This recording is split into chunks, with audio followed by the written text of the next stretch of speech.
There are six main powers that the president has that are outlined in the Constitution. They can sign or veto legislation, they can command the armed forces, they can ask for the written opinion of their cabinet, which pretty much just means they can ask their cabinet for advice. They can convene or adjourn Congress, they can grant reprieves and pardons, and they can appoint or receive and appoint new ambassadors. So that those are the powers of the president that are outlined in the Constitution. And so we're going to be talking about how these presidential powers influence the different roles that a president has to play. But first, before we talk about that, let's talk about the imperial presidency. So the imperial presidency is this idea that was created by a historian named Arthur Schlesinger. And so what he meant by the imperial presidency was that presidents from the late 20th century onwards had gotten way more powerful than what earlier presidents had been. And so a quote from his book says that the vital difference between the early republic and the imperial presidency resides not in what the presidents did, but in what presidents believed they had the inherent right to do. In the late 20th century, presidents made sweeping claims of inherent power, neglected the collection of consent, withheld information ad libitum, and went to war against sovereign states. In doing so, they departed from the principles, if less the practice, of the early republic. And so, what this quote means is that the presidency had grown to be more powerful than it was ever intended to be at first.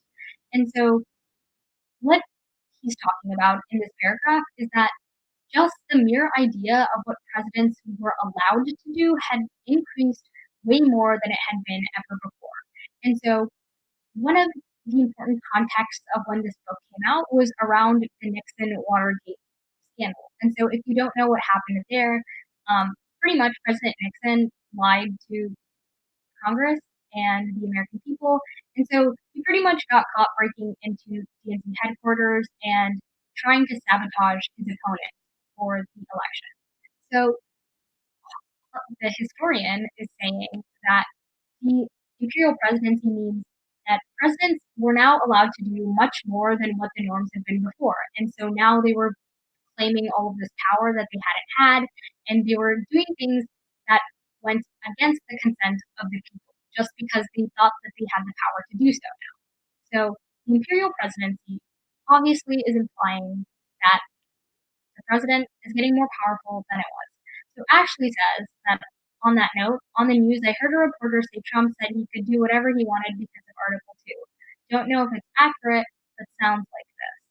Yeah, so I didn't read that news report personally, so yeah, I can't speak to that or anything, but pretty much presidents are claiming more power than they had been able to before. They're issuing more executive orders, vetoing more things freely. And so when you compare that to how, like, for example, George Washington governed, it was incredibly different. And so that's partly because of the historical context that they were living in, but also because the presidency has grown in its power generally. Okay, so knowing that, what do you guys think that the president's main job is? Like, what's the president supposed to do? So Ashley says, make sure the country runs smoothly. Yeah, that's one of the president's main jobs. So like, make sure no crises are happening. So let's first look at the roles that the president was given in the Constitution. So these are going to be roles that were specifically stated, and says in the Constitution, hey, this is your job. So like, do it. So the first is the chief of state. And so the chief of state is the head of government. And so they're pretty symbolic of all the people in the country. And so one of the important things that the chief of state has to do in the American Constitution, which is the president, is that they have to give the annual State of the Union address to Congress. And so reason why there's a picture of Bill Clinton right there is because he is currently holding the record for the longest State of the Union ever. So on each of these slides, there's going to be president, and I'll explain how they link into that specific role. And so in other countries, the chief of state can be the prime minister. So yeah, if there's a monarchy, the chief of state might be the king or queen or whoever is like at the head of that monarchy. Yeah, so that's the chief of state. There's also the chief executive. So the chief executive, which is another role of the president, possesses executive powers and submits the executive budget, which is pretty much just the president saying, "This is how much money the federal government wants. This is how it's going to be allocated to different departments, and so on." And so they have constitutionally provisioned powers. So that's things like the executive order, things that they just sign into law pretty much. And so these powers are limited by checks and balances. And so another job of the chief executive is to appoint heads to be in charge of the different parts of the executive branch. And so that's things like the secretaries, like the Secretary of the Treasury, the Secretary of State, Secretary of Defense. The president is in charge of filling all of those jobs. Also, ambassadors fall under that same category because they work for like the State Department, and so the president is also in charge of appointing ambassadors. So the chief executive has to make sure in that specific role that the executive offices in the entire branch is running as it should be. So all those departments fall under that purview. Another role of the president is to be the chief administrator. And so that means that they are the head of the executive branch. So it means that they're in charge of all the departments, just like the chief executive role, but it means that the president can direct them to implement certain rules and ask them not to and loosen certain regulations. And so what we see happening here is that the president or the president is in charge of making sure that the executive branch is actually functioning and like implementing the policies that the president wants. So the reason why we have President Lyndon B. Johnson on this slide is because he expanded the executive branch by creating Medicaid and Medicare. So he created rules for those two like sections of the government. And so a lot of these roles, if you guys are noticing, have a lot of overlap. And so it's just important to remember what the jobs of the president are. Like you don't have to specifically remember that it is the chief diplomat that like has to do this job, and that's that aspect of the president's job. Like just remember that the president is in charge of, as the chief diplomat, shaping foreign policy. So the president is the main representative to other countries, and so the president hosts diplomatic visits when other heads of state visit or if ambassadors are visiting. They go to international summits like the G8 summit or the G7 summit. And the interesting thing to know about foreign policy is it's usually and tends to be the area of governance where the president has the most leeway and is allowed to do the most in terms of shaping that area of policy making. And that's because the president of the United States is the main representative to other countries, right? Like in the Constitution, we don't really have somewhere where it says that we're going to be asking Congress to conduct foreign policy. No, it's generally the president's job, and like that's what happens. Like the president can try to get treaties passed, but the Senate has to ratify them. But the president's really in charge of making sure that those treaties are negotiated and that they're discussing different resolutions with different countries. So, as the chief diplomat, the president also gets to shape foreign policy. But on top of that, the president can make something called executive agreements. And what executive agreements are, in case anyone doesn't know the term, is an agreement made with foreign leaders that don't require Senate approval. And so the Congress can refuse to fund the agreement if they so choose, and that means that the executive agreement will pretty much be ineffectual and it won't have any actual like impact. But another thing that you should remember is that executive agreements aren't actually binding to future presidents. So, for example, when we look at something like the Paris Accords, right, that can be considered an example of an executive agreement because President Obama agreed to the Paris Accords and then Congress didn't actually ratify it, so it didn't become an international treaty that the United States was a part of. And then President Trump decided to leave the Paris Accords.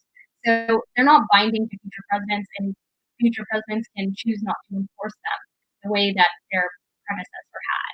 And so, also as the chief diplomat, the president can formally acknowledge countries. And so By formally acknowledging a country, it pretty much means that that country is being given status within the international community. So the United States is saying, hey, we get that you're a country. And so sometimes when there's like disputed territories, if the United States chooses to recognize one group as in charge of that territory and it being a specific country rather than being disputed, the United States pretty much states its stance on who like gets to have a role within diplomacy with the United States on like the official level. Okay, so another question for you guys. Why do you think executive agreements are so important? Oh, so Ashley asks, do you know any examples? Um, examples of executive agreements, which is what I'm assuming you're asking. So when I was reading up on this earlier, it said that the Paris Accords can pretty much be considered an example of an executive agreement because they were never actually like ratified by Congress. And so the Paris Accords, by the way, are the like Paris Climate Accords. That's what I'm referring to when I like mentioned it earlier. So that was where a bunch of like international or a bunch of countries came together and signed on to saying that they were going to try to curb the impact of climate change by reducing emissions of like different like CO2 and other like greenhouse gases and taking steps to transition to cleaner energy. And so when President Obama pretty much signed onto it and said that the US would be committing to these goals, and then President Trump, because he wasn't actually like required to stay within the agreement, decided to take America out of the Paris Accords. So that's where we are now on that. So yeah, if you need any more clarification, just feel free to ask, and I will do my best to answer. Okay, so I will just go ahead and explain. One of the reasons why executive agreements are so important is because they first allow the president to really shape their foreign policy how they want to shape it. So it means that like Congress won't actually have to ratify a treaty and that the United States can just start like making an agreement with a foreign country to do a specific goal. And so that goal like usually is outlined within the executive agreement because you don't really just create executive agreements with like no purpose. And so like executive agreements really just allow presidents to be able to shape their foreign policy and make agreements with different countries to help further whatever their goals might be in the foreign policy area. Okay, so that said, the president is also considered the commander of chief of the armed forces. So that means that he gets to control the military directly. And so this is actually something that's very important to like the entire idea of the United States because it allows for civilian control of the military.